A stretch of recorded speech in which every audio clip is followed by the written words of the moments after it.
We've all got issues, so let's talk about them. I'm your host, Juan Ayala, and this is Actors with Issues.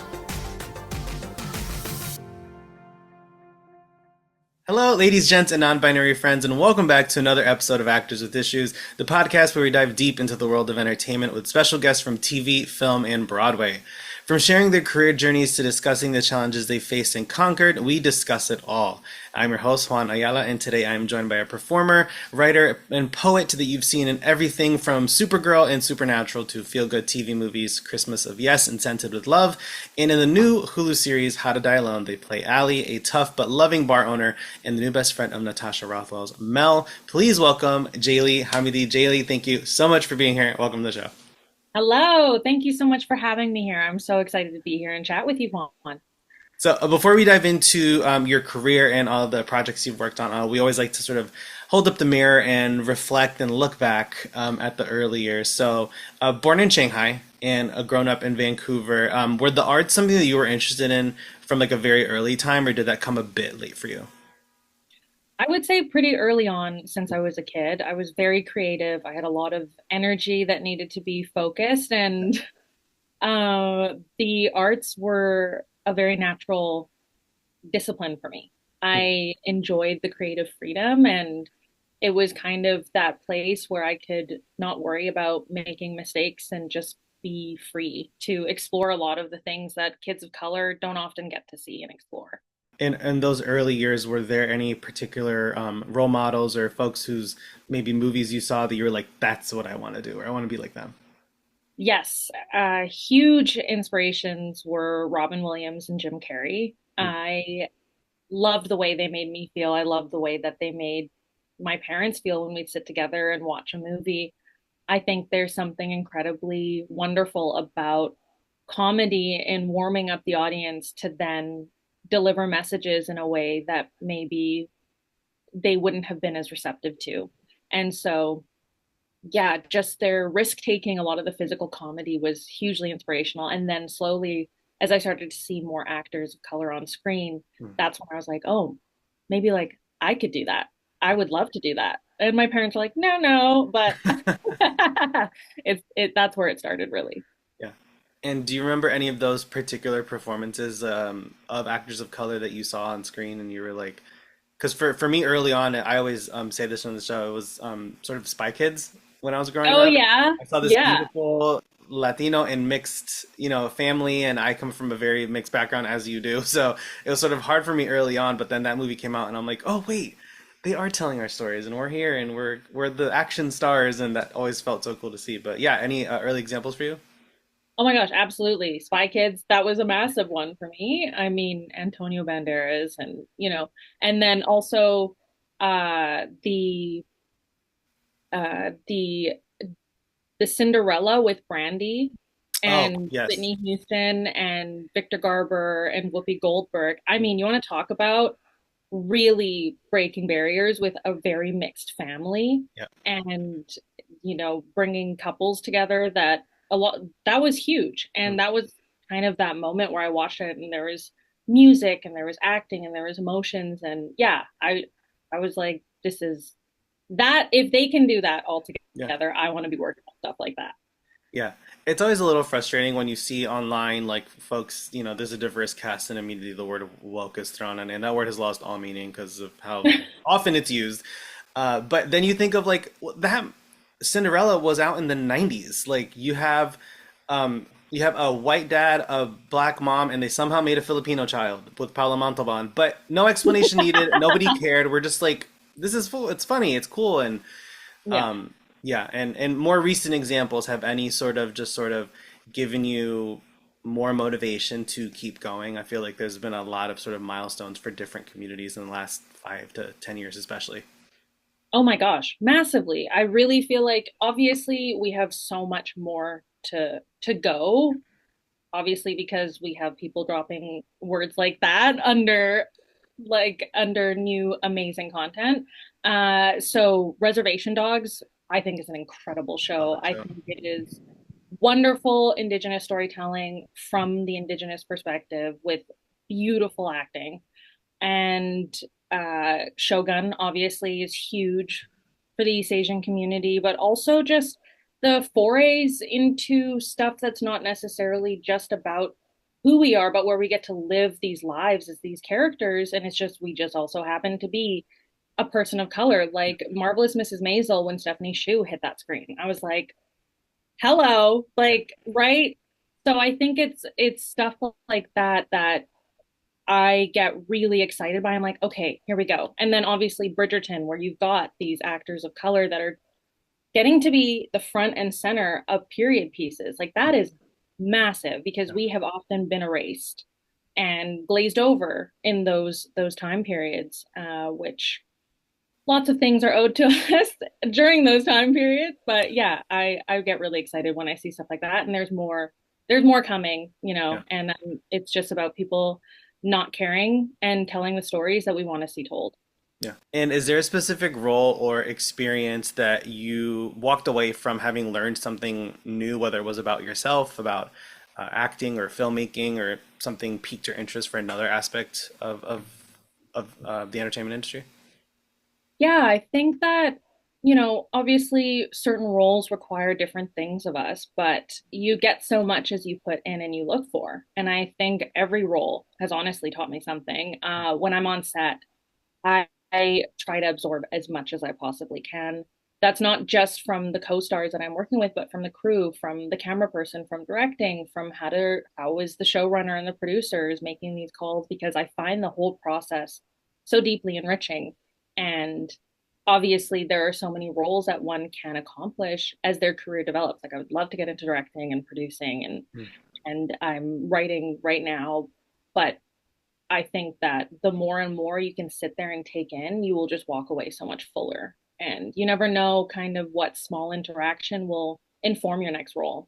So Yeah. I take a lot away from every work experience for sure. And fast forwarding to now with How to Die Alone, for those listening, please go check it out. It's wonderful. What are you most excited for viewers to discover about your character as the show goes on? Spoiler free, of course.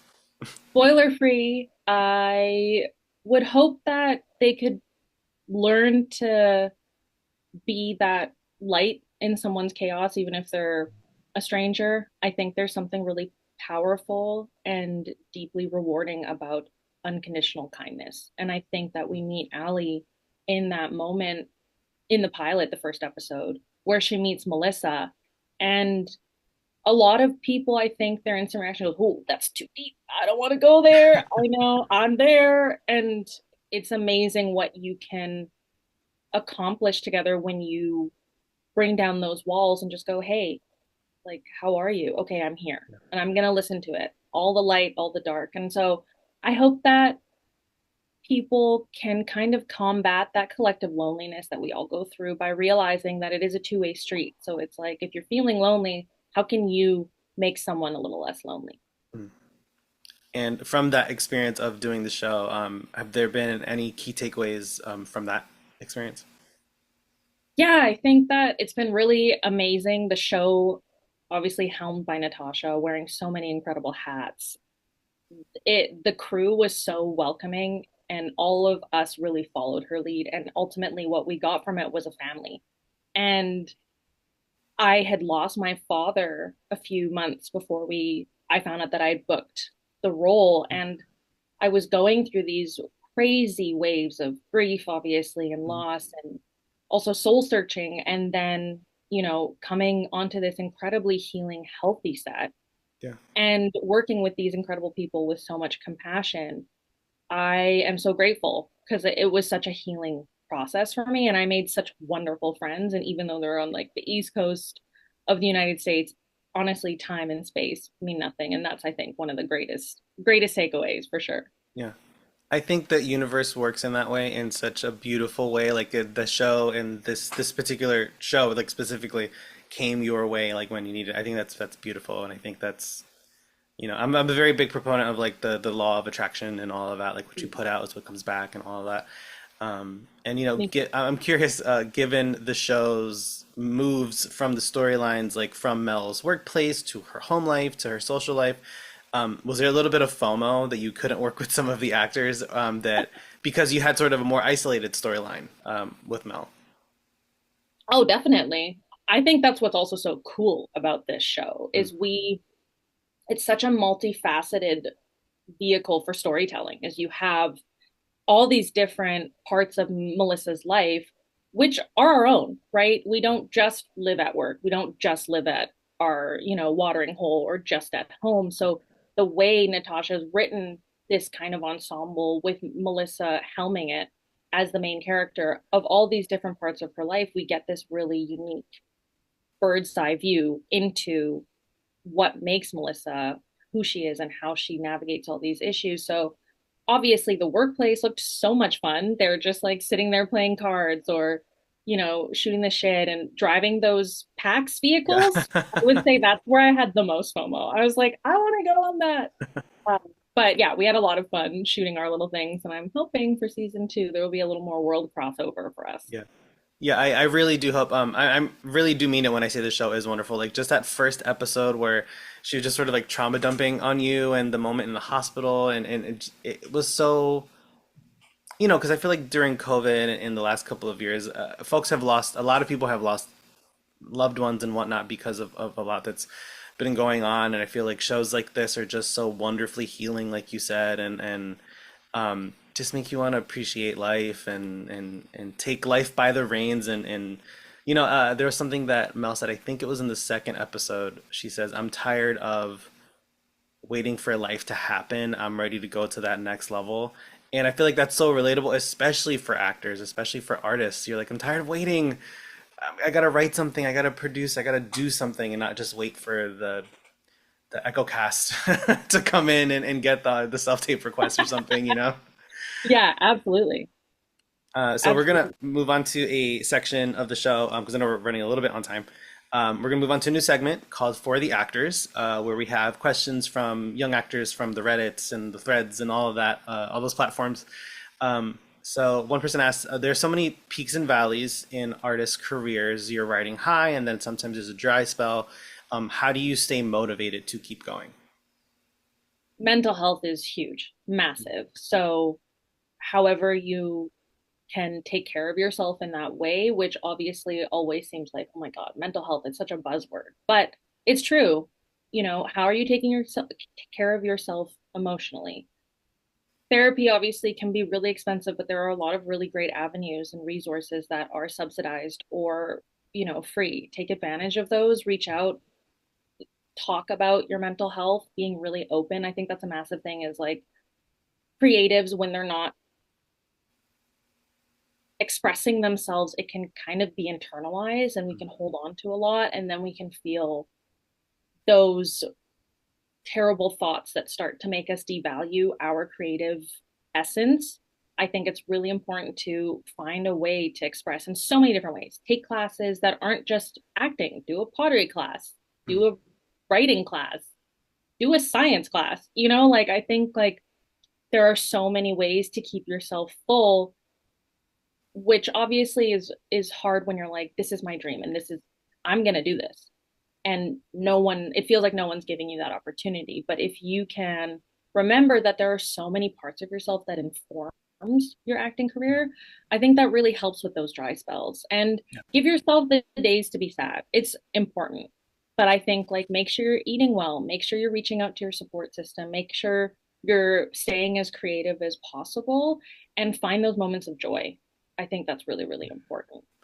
And in hindsight, is there anything that you know now that you wish you knew either before or in those early years of your career? Or maybe some advice you would give your younger self?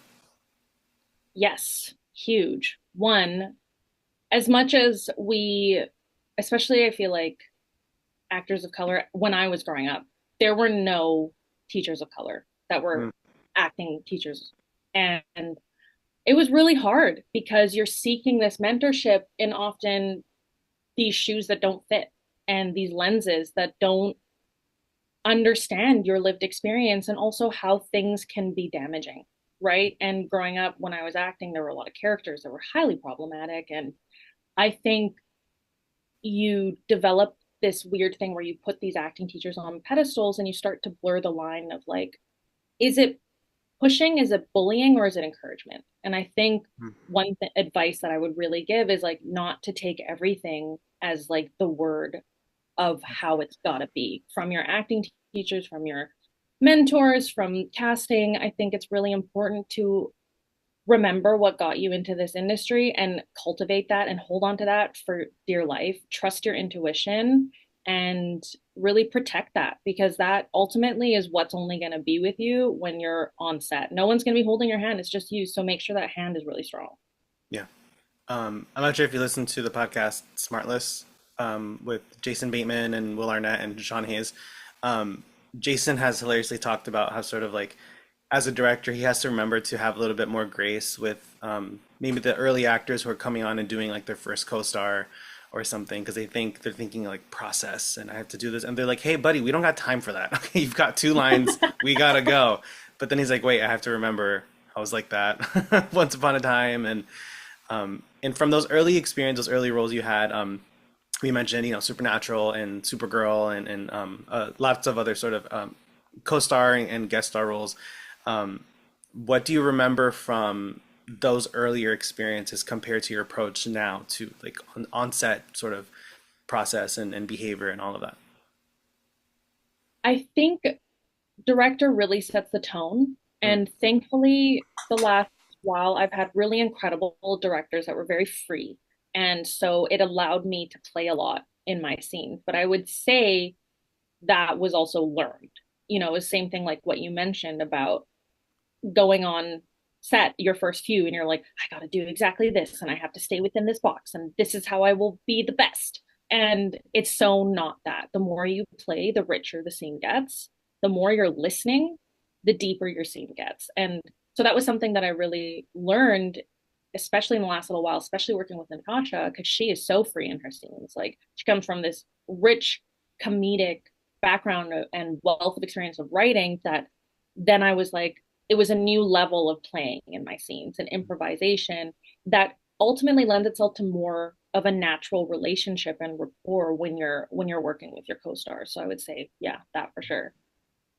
And we have our what I call our $1 million question because this is the one we get the most. And the one that young actors ask the most is how do I get my first agent or first manager? So, do you have any advice or any sort of practical tips for those actors looking for those first reps? Yes, hit the ground running and don't overthink it. Mm, Take everything that you love about your process, everything that you love about acting and what you're interested in, write your cover letter, throw up some scenes, get some shots done. They don't have to be $1 million. Like, honestly, you'd be surprised what your friends can just take of you that most people are like, wow, those headshots are amazing. You're like, yeah, we shot that in my backyard. Honestly, just like be thrifty and remember that rejection doesn't mean that you're not on the right path. mm, So it's like don't wait for these gates that you feel like you need to cross or these bridges that come up is take it now. Do it and send 1 million out and just keep sending them out and don't look at networking as like a business thing. Cultivate relationships mm. and you will be rewarded for sure. Yeah. I feel like networking can be seen as like such a dirty word because Yeah. they're like, oh, because you think networking, you think of like business and and all of and marketing and sort of that sort of thing. And it's not just like you got to find your little tribe of support and find people who are like-minded and will support you and not just through the wins but also the losses and all of that. I feel like that's so important. That's always my advice to like any young actors who are like I'm moving to another state or to another market. What do I do? And I'm like, make friends, take an Mm. acting class and be friends with everybody. Like it's so helpful in those early years because threading back beautifully to the show, this industry can feel very alone because everybody treats it like it's a competition when in reality it's not. There's room for everybody. Absolutely. I think you will find ultimately the community you seek outside yourself Mm, by finding that community within yourself too. So I think that's also something important is like don't sell yourself short. yeah. And going into our last segment, it's time for life's big questions. So, if you could have any superpower, which would you choose? Oh gosh. I would probably teleport. Like or like Mm, turn back time. I feel like turning back time. I know people are like, well, you would never learn your lessons or whatever, but I would, and then I would turn back time. mm. I would at least freeze time so I have more time to learn from my mistakes. Yeah. Coffee or tea? Tea. Your favorite show to binge watch over and over again? Oh, Junior Bake Off or Great British Bake Off. Love. What real life historical figure would you want to portray in a biopic? Oh, oh, oh my gosh. Anime Wong, probably. Good choice. I mean, come on. Yeah. What is your favorite movie quote? Oh, um, my favorite. Life is like a box of chocolates. I mean, really, you never know what you're gonna get. Probably, yeah. Heard of it. Yeah. After a long week of filming, what do you do to unwind and recover? Oh, that's a big one because yes, you are so left buzzing. I get like I call it like the set hangover because you're just like so everything. Eat my comfort foods, that's massive. Feed yourself. A cuddle with my dog on the couch and a really nice long hot shower. Yeah. What movie never fails to make you laugh? Oh, How the Grinch Stole Christmas with Jim Carrey. Yeah. Favorite performance you've seen live?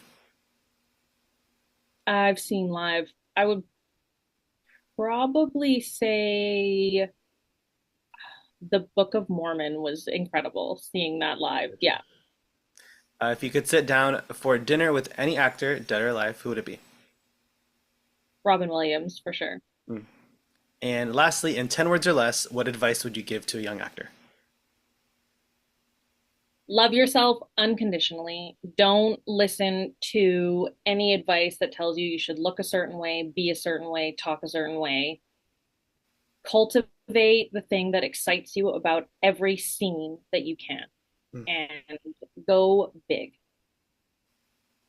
Awesome. Well, Jaylee, thank you so much for taking the time to chat with us today. And for anyone who wants to give you a follow on social media, where can they find you? They can find me at Jaylee Hamidi on Instagram. Awesome. Thank you so much. And thank you Thank you everyone so for much. joining us. And be sure to catch us next week on another episode of Actors with Issues. Thank you so much, Juan. It was so wonderful chatting with you. You too. Thanks for joining us. Be sure to subscribe to Actors with Issues on Spotify, Apple Podcasts, or wherever you get your podcasts, and visit our YouTube channel for full video interviews. Actors with Issues is executive produced and hosted by Juan Ayala. See you next time.